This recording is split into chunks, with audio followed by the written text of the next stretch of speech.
Let's move on now to the Pittsburgh Steelers 2023 season prediction video, where we break down the entire Steelers schedule and talk about their overall playoff probability, floor that we think they'll have, and also ceiling, like do we think that they can win the division and how many games do we think that they can win. But before we do that, if you haven't already, smash that subscribe button. Also ring the bell to get notified whenever we create new content. Ryan and I, we have a bunch of more videos coming out between now and the start of the season. We have a goal of getting to 2,000 subscribers by September 7th. So if you have not already subscribed to the video, and also follow in on our season-long competition where Ryan and I will predict, make videos on every single NFL game, including all of the Steelers games. So subscribe and ring the bell to get notified of that content. And Ryan, let's get into it here.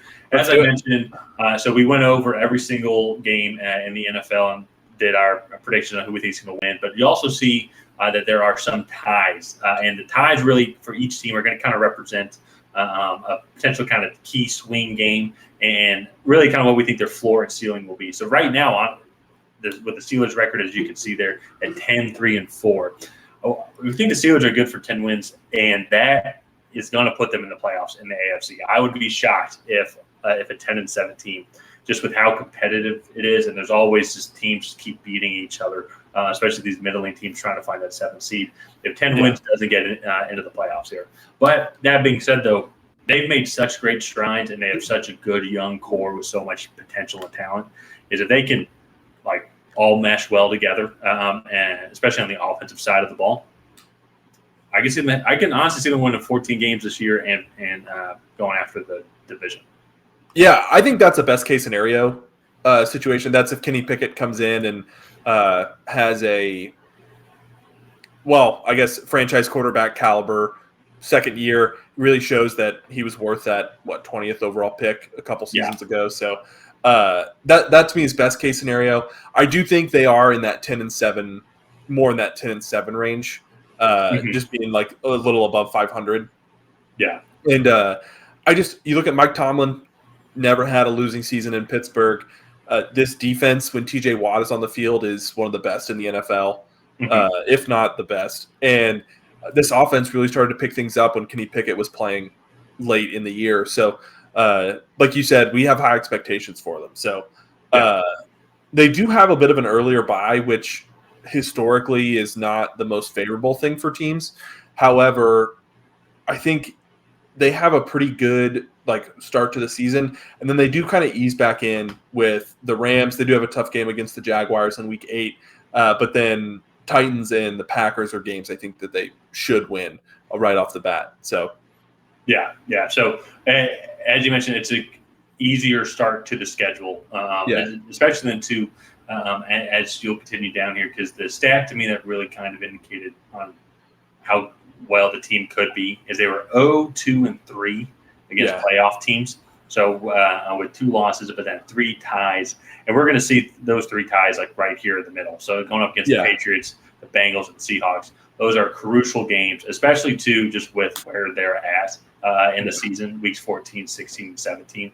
If they want to win the division, they're going to have to win these games, because I do think that they're good for the 10 wins to at least get into the wild card spot. But they need to be able to beat the Patriots. They need to be able to beat the Bengals, most importantly. And then the Seahawks, that's going to be – they're one of the few good teams, like Super Bowl, I think, contending teams on the NFC side.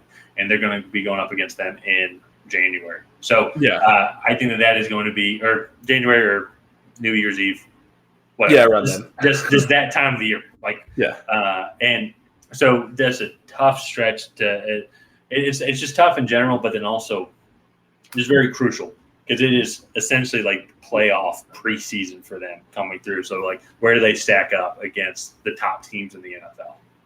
Yeah, exactly. And that's, I think, I forget who said this quote, but real football doesn't start until November, December. And so you're just building up for these games exactly. And those are going to be huge games for the Steelers, the Patriots, Bengals, and Seahawks. That is kind of the make or break of their year. Are they going to be outside looking in as the 8 or 9 seed, or are they going to be the possibly win the division or the 5 or 6 seed, I guess, if they win all of them. So it's going to be, man, they're going to be a fun team to watch. You already mentioned TJ Watt in that defense. I will be curious about how the secondary developed, like how Joey Porter Jr. developed. But in general, though, that front seven is just lethal. And then you have such a fun and young offensive core with led by Kenny Pickett, as you mentioned, but then they drafted George Pickens as well. Najee Harris now is coming into his 3rd year. Jalen Warren has been playing well in the preseason, so they have a good running back combo. Looks like that Freiermuth has turned into one of the consistent tight ends in the league. I'd say definitely in the upper echelon, top 10 tight ends. Then Deontay Johnson as well. That I haven't even mentioned. I'm sure there's a slew of other guys that I'm missing. Where they just seem like they're just going to be fun to watch. They can beat you in so many different ways.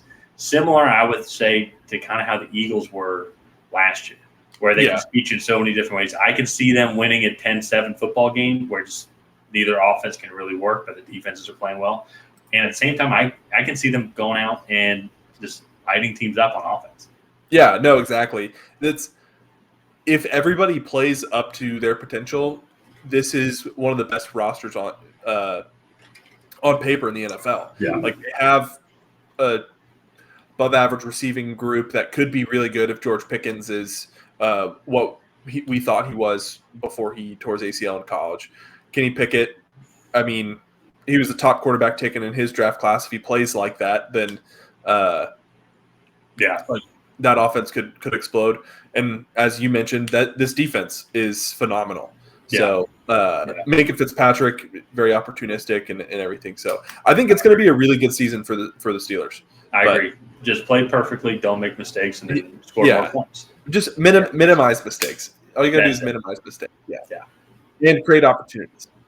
Yeah. You heard it here first. But before we start getting even more philosophical, let's go ahead and wrap up this video here. If you guys have not already, please go ahead and like and subscribe. Leave a comment down below on how you think the Steelers are going to do in 2023. And other than that, we will see you guys next time.